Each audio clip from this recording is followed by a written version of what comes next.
Hi guys, welcome back to Urban Treats, where we show you easy recipes you can make at home. Today we're making banana bread you can prepare in just 10 minutes, and after just a little bit of baking it will look just like this and it will taste absolutely amazing. The ingredients are always in the description. Let's get started.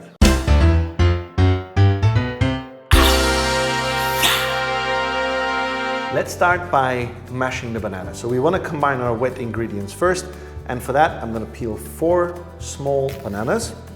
You can add 4 to 5 bananas, and the riper they are the better, because riper bananas will make your banana bread sweeter. Mine aren't really that ripe, but they will do the trick just fine. There we go.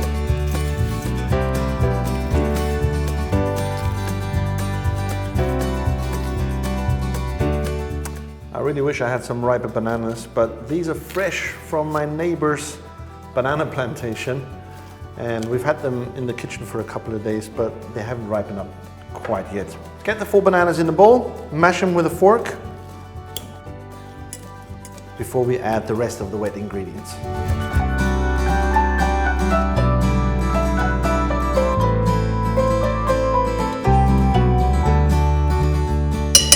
Excellent. Now we'll add 1.5 teaspoons of vanilla extract or vanilla essence, whatever you have available.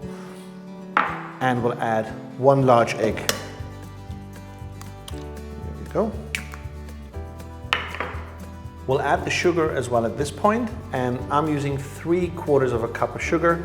You can go up to 1 cup if you want to make it sweeter, or if you don't want to use sugar at all, you can replace this with another sweetener, maybe something with less calories or something that's not processed, like honey or maple syrup.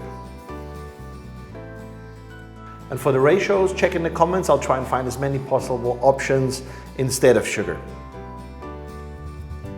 Add in the melted butter.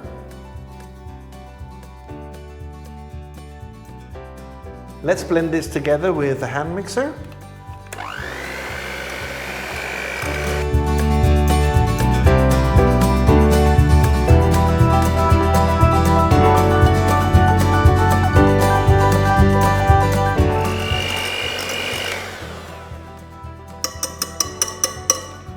I've blended this together until it's nice and creamy, and now I'm adding my flour.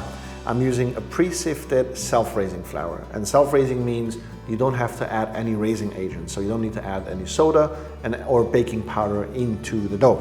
The flour will do that all by itself. The trick when making a fluffy cake with flour is to never overmix the dough once you've added the flour. When you mix flour in the wet ingredients, it creates gluten, and gluten acts like a net that tightens everything up and holds it together. So in some recipes, for example, when you make bread, you might want to do that. That's why we knead bread a lot. But when we make cakes, we want them to stay fluffy, and that's why we don't over mix. So add in your flour, and you can either use a spatula to fold it together, or if you use your hand mixer, just use it at a very low speed and stop as soon as it's well combined.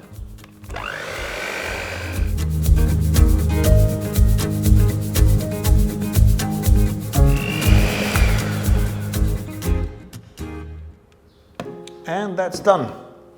Now at this point you can fold in any extra flavors. I'm going to add some chocolate chips. This is completely optional, but chocolate chips work really well with this recipe, or walnuts. So if you have like some chopped up walnuts, you can add those in too. Whatever extra flavors you add in, just make sure you use a spatula to fold them to avoid over mixing the flour.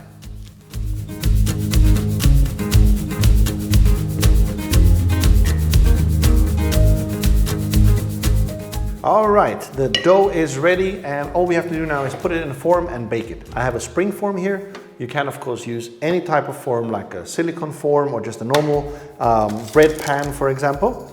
And I've lined mine with baking paper. I find the easiest way to get this bread out, and any bread really out, is using baking paper. You can of course use butter and flour to line your form, but I find this is the best way to do it. Let's add the batter, and then I've already preheated my oven at 165 degrees, and then we'll bake this for about 50 minutes.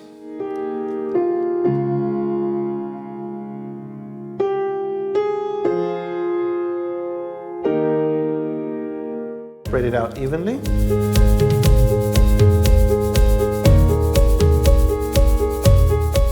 Let's put it in the oven and I'll see you when it's done.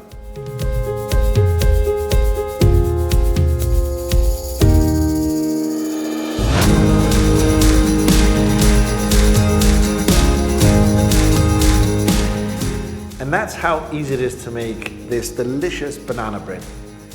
Now, before the taste test, if you've enjoyed this video, consider leaving us a like. If you have any questions, leave them in the comments.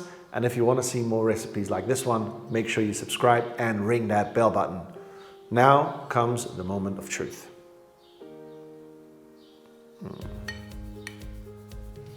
Smells absolutely amazing.